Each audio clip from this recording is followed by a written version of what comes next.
My name is Johanna Newman. I'm the Senior Director of the Campaign for 100% Renewable Energy at Environment America. And we are thrilled today to invite you and that you've chosen to join us for our legislative briefing, More Solar, Less Red Tape, making it easier, faster, and cheaper for families to choose to go solar. This is the latest briefing in Environment America and PIRG's legislative briefing series this fall, and today's event is co-sponsored by Permit Power and BrightSaber. Today, we are going to start by hearing from California State Senator Scott Wiener, who's been a champion of many of the policies that we'll be covering on today's briefing. Senator Wiener has a tight schedule. He'll be joining us for just 10 minutes, so we're going to squeeze him in when he arrives. And then we'll follow that up with a brief overview of permitting reforms for residential solar and storage. At that point, Environment Alaska Director Deanne Chapman will explain some of the newer technologies that are coming into the market, such as plug-in solar. And then we're really excited to be joined by Utah State Representative Raymond Ward, who's been at the forefront of this legislation in his state of Utah and really ignited a lot of interest around the country. So we're really glad to have you here, Representative. Thank you. After that, we'll offer some helpful resources, both for lawmakers and lay people alike, and we'll wrap up with a Q&A session. So if you have a question for one of our panelists, feel free to use the Q&A function in the Zoom platform, which you can find at the bottom of your screen, and we hope to get to as many questions as we can before we wrap up. All right, and with that, is Senator Wiener with us? I don't see him. Haven't seen him yet. Just a touch behind. In the spirit of moving things along, I think I'll go ahead and do an overview about rooftop solar, and when the senator joins us, we'll pause and give him the opportunity to talk. So first things first, just some context for today's briefing. The reason that we're here today is because America is still too reliant on dirty and dangerous energy sources such as coal, oil, and gas. And extracting, transporting, and disposing of the waste products from these fossil fuels pollutes our air, land, and water, makes us sick, and is dangerously warming our planet. The good news is America has abundant, clean, renewable energy sources, and none of them are more abundant than the sun that shines on our lives every day. And solar is particularly beneficial when we harness it close to where we need it. That helps us cut down on the infrastructure and costs associated with transmission, and it makes our grid stronger and more efficient in the long run. So I'm going to start off by just recapping some of the biggest benefits that we get when we put solar panels on rooftops. The first and clearest benefit is that more solar reduces our dependence on fossil fuels. Secondly, rooftop solar actually eases strain on the grid during periods of peak demand, particularly on those hot, sunny days when electricity demand is spiking. By easing strain on the grid during those critical times, rooftop solar helps us avoid the need to build new infrastructure like power plants or transmission lines to keep the lights on during those periods of peak demand. A third benefit of rooftop solar is that when we couple it with battery storage and microgrids, we can increase our community's resilience to extreme weather and other disruptions to the grid. And fourth, when we direct rooftop solar to the built environment, we actually limit the amount of land needed for clean energy. And that lets us preserve our open spaces and our natural landscapes for future generations. And then last but not least, rooftop solar delivers all of those benefits at steadily falling costs, even in the absence of government incentive programs that are sunsetting at the end of this year. So given all of those benefits, we should be striving to put solar panels on as many rooftops as possible, because every rooftop without solar panels actually represents a missed opportunity to reap those benefits. And that brings us to a problem. Right now in America, if a family wants to go solar, they often run into cumbersome red tape that increases costs and makes the process take longer, and just more logistically complicated than it needs to be. So solar installers actually cite problems with permitting as one of the key reasons why projects get canceled. We have more than 43,000 jurisdictions that are involved in solar permitting in the United States, and about half of them actually still require someone to show up in person for some part of the permitting process. And then the permitting process across the country in each of these jurisdictions is just rife with delays at different stages. Sometimes that's because plan review and system approval happens across multiple departments. Sometimes there are high permitting fees that inflate the costs of going solar. Often the local officials who are charged with reviewing and approving permits for residential solar and storage systems have other responsibilities as well and can be understaffed and overworked. And sometimes jurisdictions actually have like their own code requirements that differ from those of surrounding communities or other communities in the state. So these are all challenges that we face, and the good news is they can be overcome. So one critical way that we can support the growth of small scale solar is by implementing automated, instant, or smart permitting. All of those are synonyms for the same basic policy. And instant permitting basically is a software that allows solar installers to get permits online instantly as long as their system meets all of the relevant codes. And this technology is now in place in more than 300 communities all across the country, and the benefits are really clear.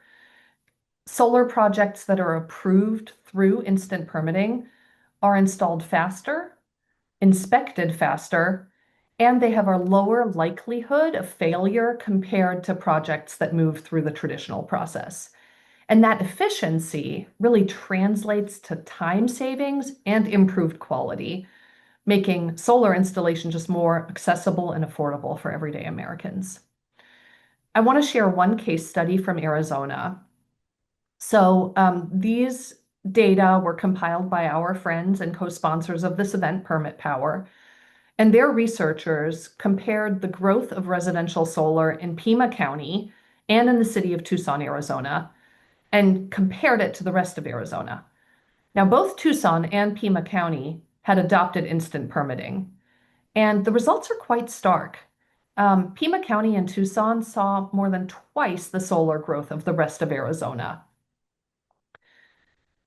So instant permitting is one critical way that states can take action to help make it faster, easier, and cheaper for families that want to go solar to do so. There are other state actions that can be taken, and those include putting in place consistent statewide permitting and interconnection policies, putting in place net metering that ensures fair and adequate compensation for solar owners who send their excess power to the grid, and states putting in place incentive programs such as rebates, renewable energy credits, tax exemptions, or low-cost financing so that folks who don't have a lot of upfront cash but want to go solar can still access the technologies. With those policies plus instant permitting, we can help America reach its vast rooftop solar potential. So rooftops aren't the only places that we can put solar panels, and there are really some exciting new technologies that are coming to market. So I'd next like to hand it over to my colleague Deani Chapman, who is the State Director of Alaska Environment. But I also see on my screen that Senator Wiener has joined. And so, Deani, I'm hoping you can pause for a minute while we turn the virtual podium over to Senator Wiener. Great. Thank you so much. My apologies for not being on video. So I'm so sorry about that. But thank you for having me today. You know, there's some really exciting work happening around the country to make it easier and faster to install solar and storage and to do it in new and different locations and more creative ways to power our way towards the 100% clean energy future and to finally, move away from fossil fuels. And in California, I had the honor of authoring Senate Bill 379 to implement app-based automatic instantaneous permitting for smaller solar and storage installations. We know that for these smaller installations, there's really no need to have the same kind of intensive permitting and inspections that we might have for more complicated or larger installations. And yet we saw in various cities that it was taking weeks or months to get a permit, which is just not good to have a delay period, but increases costs. And so I'm really a fan of the work that the Department of Energy has done around Solar App Plus and other products that are out there to really accelerate the permitting and make it super, super easy for people. And so SB 379 requires cities that are in counties other than the smallest counties under 150,000 people. California is a state of 40 million people, so California under 150,000 is small. And so at this point of California's 40 million people, approximately 35 million live in cities that have either fully implemented this automatic instantaneous app-based permitting or are in process of getting it implemented. So it's very, very exciting, and I think it's going to help California be even more of a leader in this space. That's terrific. Thank you so much, Senator. Really appreciate you being here. Of course, thank you for having me. And again, sorry not to be on video. It feels sort of rude. No, we appreciate all of your leadership and recognize that you have a lot going on. And we'll be sure to share more information about SB 379 with all the attendees of the webinar. Thank you. And anyone should feel free to contact my office as well. Thank you. Thank you so much, Senator. Thank you. All right. With that, let's go back to Diani to talk about plug-in solar. Perfect. Hi, everyone. I will start by just reintroducing myself. So again, my name is Diani Chapman. I'm the State Director for Alaska Environment. I live in Anchorage. Socials and email are on there if you want to get in touch with me later about any of this as well. We can go to the next slide. So I want to specifically talk about a new-ish to the U.S. Solar technology that has some regulation barriers that legislators can engage on, plug-in solar. So plug-in solar is also known as balcony solar or plug-and-play solar. There's a few different names for it at this point in time. And the basic idea is that you have a few panels that are connected to a microinverter and an optional battery setup. And the microinverter takes the energy produced by the solar panels and converts it into a form that's usable by your home. And then the microinverter is then plugged directly into an outlet into your home, and excess energy will be sent back into the grid for others to use unless you install something to prevent that from happening. We can go to the next slide. And then the panels can be mounted to a balcony or a deck. They can be propped up in a backyard or even mounted to a roof. And the systems are small because only so much electricity can be plugged into a wall outlet without tripping a breaker. So some of the smallest systems on the market are around 200 watts, and theoretically it could go up to 1,800 watts. And for context, most traditional solar setups are generally somewhere between 5,000 and 10,000 watts. And a rough estimate is that plug-in solar can take care of about a fifth of sort of the average home's energy use. I'll throw it out there, though, that I grew up in an off-grid home that had 1,300 watts worth of solar panels. So definitely for some families, plug-in solar could take care of a larger percentage of their energy needs. And then, as I mentioned, we can go to the next slide here. As I mentioned, while this is relatively new to the United States, Europe has been doing a lot of plug-in solar over the past several years. Germany is actually one of the leaders, and millions of people have installed plug-in solar panels in Germany. And this is one of the contributing factors to Germany having the 5th largest solar capacity in the world, actually a first in Europe. Germany actually has pretty similar irradiance, so the amount of sun that they get is pretty similar to my state of Alaska. So it's definitely not like in Arizona or Colorado, which makes that number 5 in the globe or in the world pretty impressive. And then the way that that happens is that a lot of people who are shut out of the traditional rooftop solar market can get plug-in solar.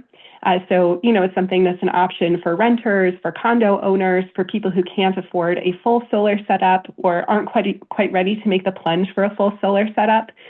People who have old roofs, or if their roofs are shady, but they've got some space in their backyard that gets sun, there's just a whole new set of people who plug-in solar would be a reasonable option for. And then the costs are largely that of just the equipment itself, and we expect the costs to decrease more if more states allow more robust plug-in solar. Right now, 800 watts worth of an 800 watt system runs about $2,000, including a battery. 200 watts is about $400 for sort of the least expensive buy-in option. So definitely something that there's a whole bunch of people who might not be ready to drop $30K on a rooftop solar setup, but definitely could dip their toes in and get started with a plug-in solar setup. And then Underwriter Laboratories, which is a nationally recognized testing laboratory, is currently developing standards for plug-in solar systems. And Underwriter Laboratory or UL listed products can be considered fire and shock safe. So that sort of takes care of the safety component of things. And then, so the question, obviously, if this is such a cool technology, is why is this not more prevalent across the United States? And the big thing is that interconnection agreements. Right now, most utilities in the US say that these systems need an interconnection agreement. That makes it so that they're more expensive. It can be time consuming to actually get that interconnection agreement in place. And it also just doesn't quite live up to the plug-in namesake of being able to get a system, plug it in yourself. It doesn't have that DIY piece as soon as you need that interconnection agreement. And that has also really limited the US market. There's a handful of businesses that are selling plug-in solar technology in the United States, but we expect it to expand quite a bit if this interconnection agreement is dealt with. And then Utah is the first state to take steps to change this. So I'm going to actually hand it over to Representative Raymond Ward to discuss his work on plug-in solar in Utah. Thank you so much. Yeah, we had good success with House Bill 340 in our session this last winter, at the beginning of 2025. And the bill just did exactly that. It was a very small piece, but it dealt with the requirement of the interconnection. And previously, Utah law had said that if you put power back into the grid at all, if you put one electron back onto the grid, you had to have a signed contract with the utility to do that. And so the bill just said, if you are just putting a small system, and in the bill it said 1.2 kilowatts or less, and then set some other conditions. And it said, if you're not asking the utility for anything, so this is not a net metering thing where you're asking them to give you a small amount of money, you're asking them for nothing. And you agree, number 2, that they don't have any liability if something got messed up. And if the product is UL certified and not against national electrical codes, then you don't need to have the interconnection contract, the interconnection agreement with them. So for those smaller systems, you can go buy them, you can plug them in, and you just plug them in, and that's that, and go from there. So EcoFlow has started selling here. Crosstrom has started selling that you can purchase here in Utah. So we're up and off the ground. So that's great. We're happy to have that. It's just we've gotten in the United States so that a higher and higher and higher percentage of the cost of solar is all of the bureaucracy and the red tape and the things that we drape around its neck. Makes it take longer. It's probably 80% of the cost, and we just need to do everything we can to get that out of the way. Different states and different utilities have different rules, so we need to pay attention, locally to what the requirements are. That might make it difficult. Some utilities in some states say, we don't even care if you give it to us for free. We won't let you put any electrons back on the grid at all. And so then, that just adds extra barriers. All of that adds extra barriers.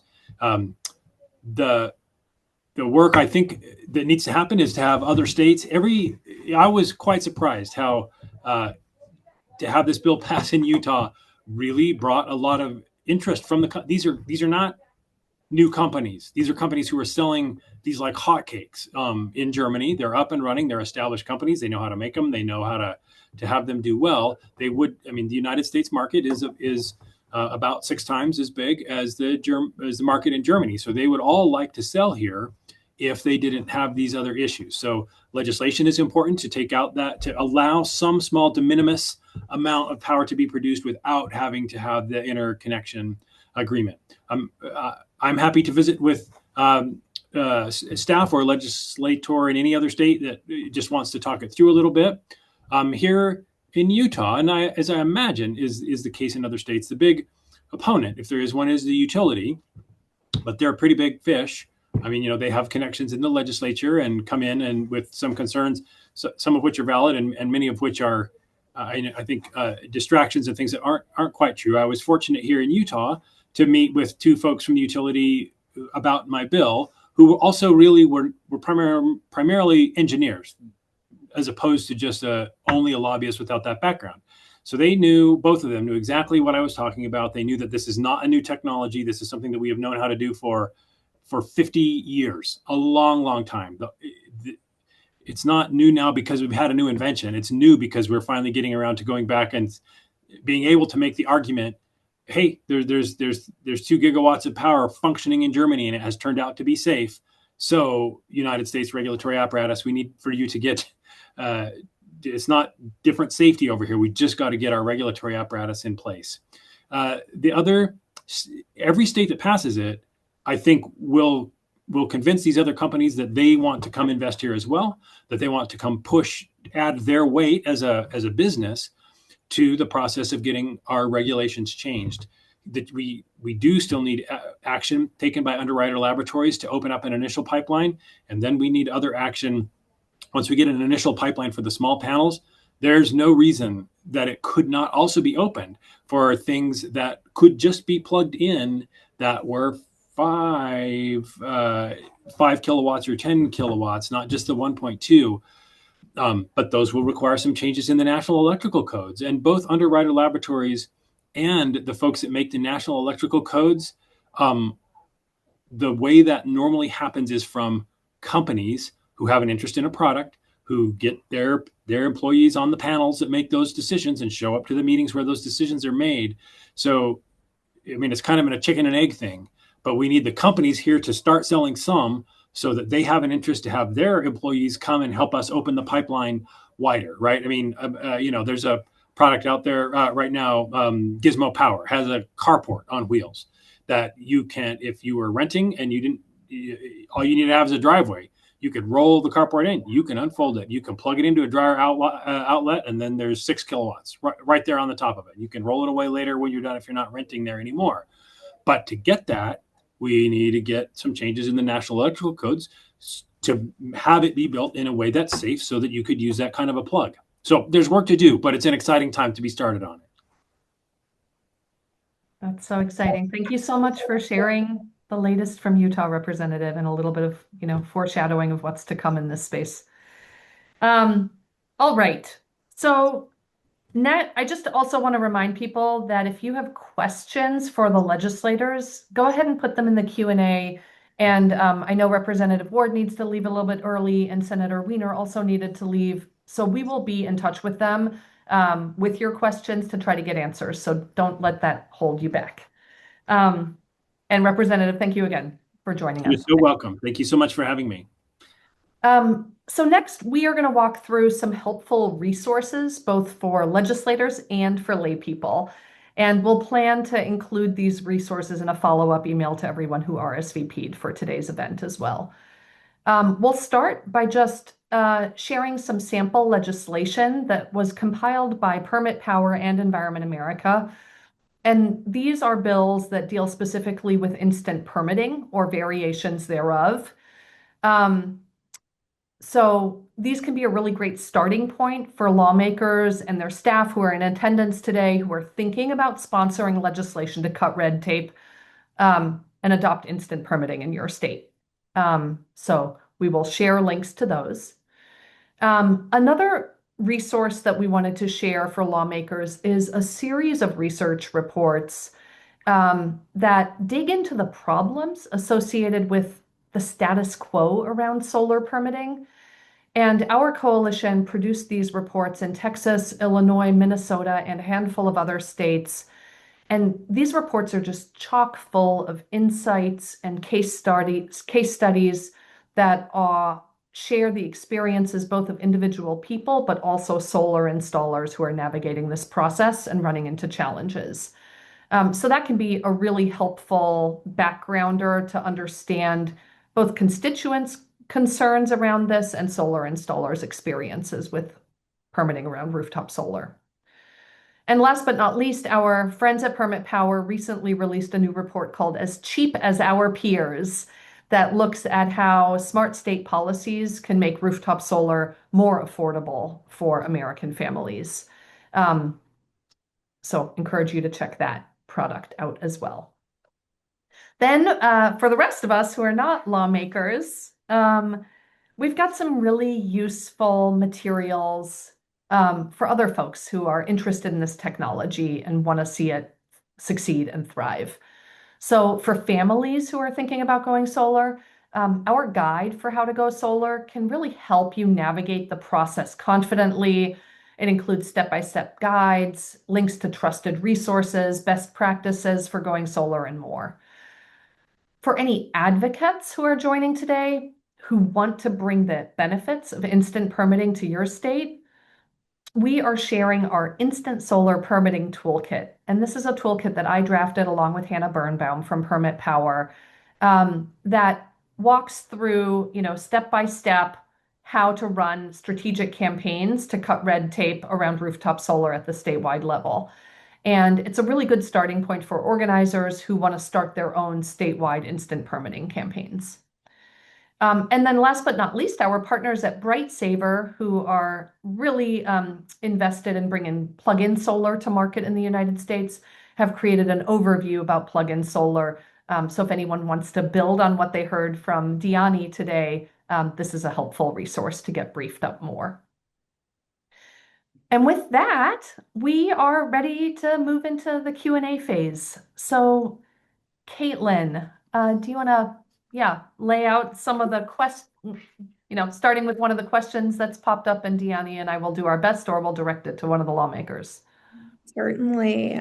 We have a question from Sarah with respect to online permits. And she wants to know how they are monitored to make sure that everything is truly compliant to building codes, zoning ordinances, and compatible with state and federal regulations. Great question.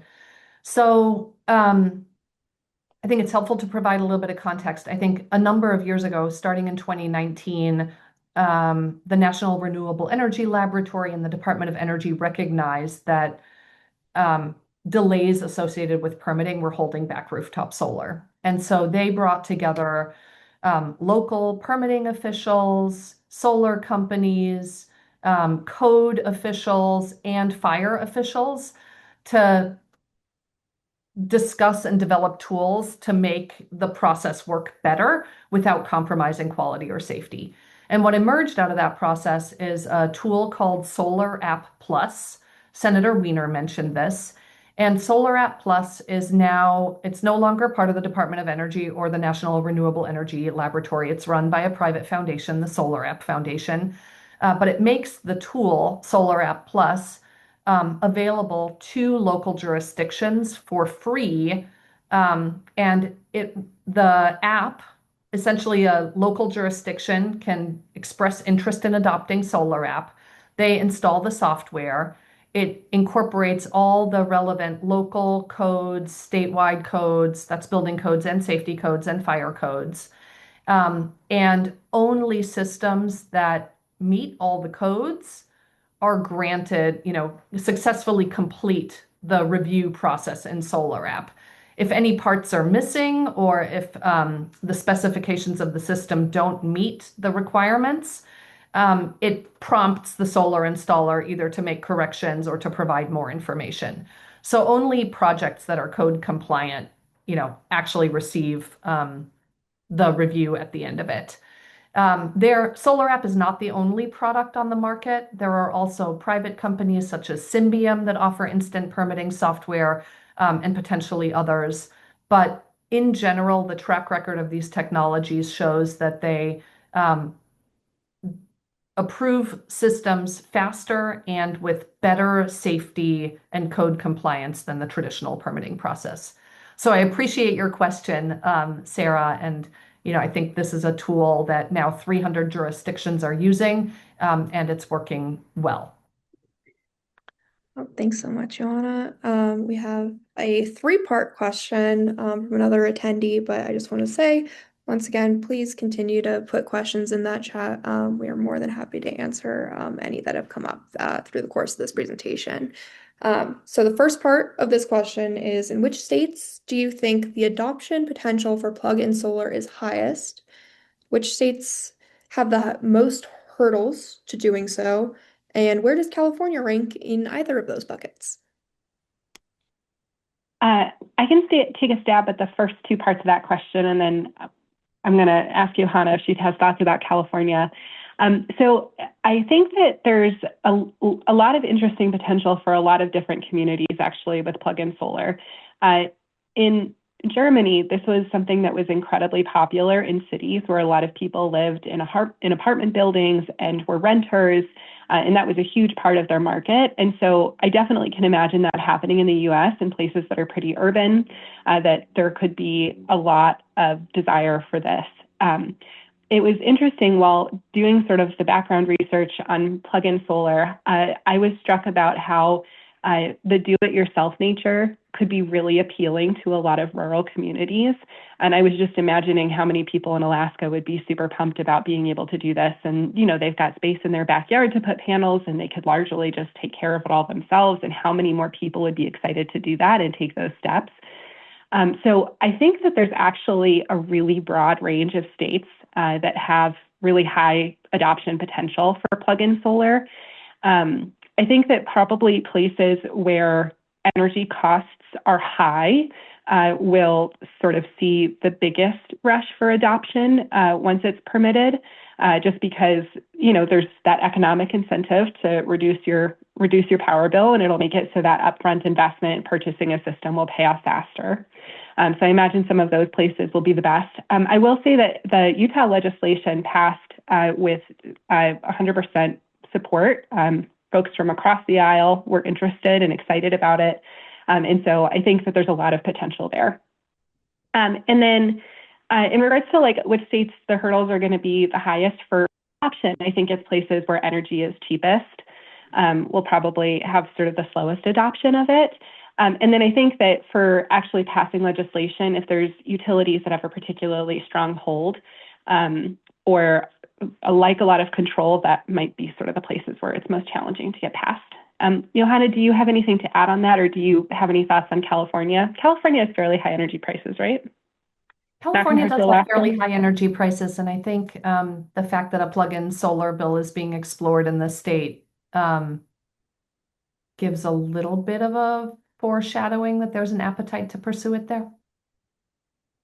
California also has some of the highest rates of rooftop solar adoption, which is probably not a perfect precursor in terms of indicating the market, but I think, decent. Fantastic. Thanks so much. We have a question from Jason from Michigan, where they still have a cap on what homeowners are allowed to install on their rooftops, where you can't install more than 110% of energy use, calculated based on the last year of electricity use.